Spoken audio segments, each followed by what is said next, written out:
بسم اللہ الرحمن الرحیم۔ شروع اللہ کے نام سے جو بڑا مہربان اور نہایت رحم والا ہے۔ واقعہ تحریم کے بعد ایلہ کا واقعہ پیش آیا۔ یہ 9 ہجری کا واقعہ ہے۔ اس وقت عرب کے دور دراز صوبے زیر نگیں ہو چکے تھے۔ مال غنیمت، فتوحات اور سالانہ محاصیل کا بے شمار ذخیرہ وقتاً فوقتاً مدینہ آتا رہتا تھا۔ فتح خیبر کے بعد غلہ اور کھجوروں کی جو مقدار ازواج مطہرات کے لیے مقرر تھی، ایک تو وہ کم تھی، پھر فیاضی اور کشادہ دستی کے سبب سال بھر بمشکل کفایت کر سکتی تھی۔ آئے دن گھر میں فاقہ ہوتا تھا۔ ازواج مطہرات بڑے بڑے قبائل کی بیٹیاں بلکہ شہزادیاں تھیں، جنہوں نے اس سے پہلے خود اپنے یا پہلے شوہروں کے گھروں میں ناز و نعم کی زندگیاں بسر کی تھیں۔ اس لیے انہوں نے مال دولت کی یہ بہتات دیکھ کر حضور نبی کریم صلی اللہ علیہ وسلم سے مصارف میں اضافے کی خواہش ظاہر کی۔ یہ واقعہ حضرت سیدنا عمر فاروق رضی اللہ عنہ نے سنا تو نہایت مضطرب ہوئے۔ آپ رضی اللہ عنہ نے پہلے اپنی صاحبزادی کو سمجھایا، تم حضور نبی کریم صلی اللہ علیہ وسلم سے مصارف کا تقاضا کرتی ہو، تم کو جو کچھ مانگنا ہے مجھ سے مانگو، اللہ کی قسم حضور نبی کریم صلی اللہ علیہ وسلم میرا لحاظ فرماتے ہیں ورنہ تمہیں طلاق دے دیتے۔ اس کے بعد سیدنا عمر فاروق نے ایک بی بی کے دروازے پر گئے اور ان کو نصیحت کی۔ ام المومنین حضرت سیدہ ام سلمہ نے کہا، عمر رضی اللہ عنہ تم ہر چیز میں مداخلت کرتے ہو اور اب آپ صلی اللہ علیہ وسلم کی بیویوں کے معاملے میں بھی دخل دیتے ہو۔ حضرت سیدنا عمر فاروق نے یہ جواب سنا تو افسردہ ہو کر خاموش چلے گئے۔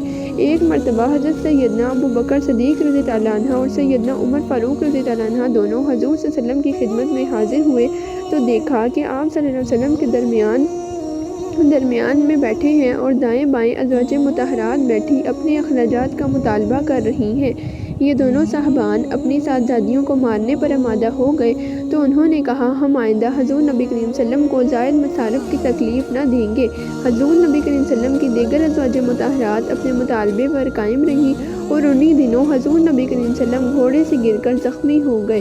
حضور نبی کریم صلی اللہ علیہ وسلم نے ام المومنین سیدہ عائشہ کے حجرے سے متصل ایک بالا خانے میں قیام کیا اور عہد کیا کہ 1 ماہ تک اپنی بیویوں کے پاس نہیں جاؤں گا۔ حضور نبی کریم صلی اللہ علیہ وسلم کے اس عہد پر منافقین نے مشہور کر دیا کہ حضور نبی کریم صلی اللہ علیہ وسلم اپنی بیویوں کو طلاق دے دی ہے۔ ازواج مطہرات نے یہ سنا تو وہ سب جمع ہو گئیں اور رونا شروع کر دیا۔ صحابہ کرام کی جماعت بھی مسجد نبوی میں جمع ہو گئی۔ حضرت سیدنا عمر فاروق نے بالا خانے میں حضور کے پاس حاضر ہوئے اور عرض کیا، یا رسول اللہ کہ آپ نے اپنی ازواج مطہرات کو طلاق دے دی ہے؟ حضور نبی کریم صلی اللہ علیہ وسلم نے فرمایا، نہیں، یہ جھوٹ ہے۔ حضرت سیدنا عمر فاروق نے حضور نبی کریم صلی اللہ علیہ وسلم کے حکم پر اس کی مناظی کرا دی اور صحابہ کرام رضی اللہ عنہ نے حضور نبی کریم صلی اللہ علیہ وسلم کا فرمان سن کر والہانہ نعرہ تکبیر بلند کیا۔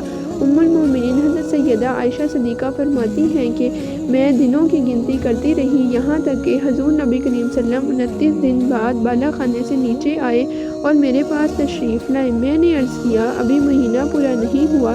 حضور نبی کریم صلی اللہ علیہ وسلم نے فرمایا، اے عائشہ، مہینہ 29 دن کا بھی ہوتا ہے۔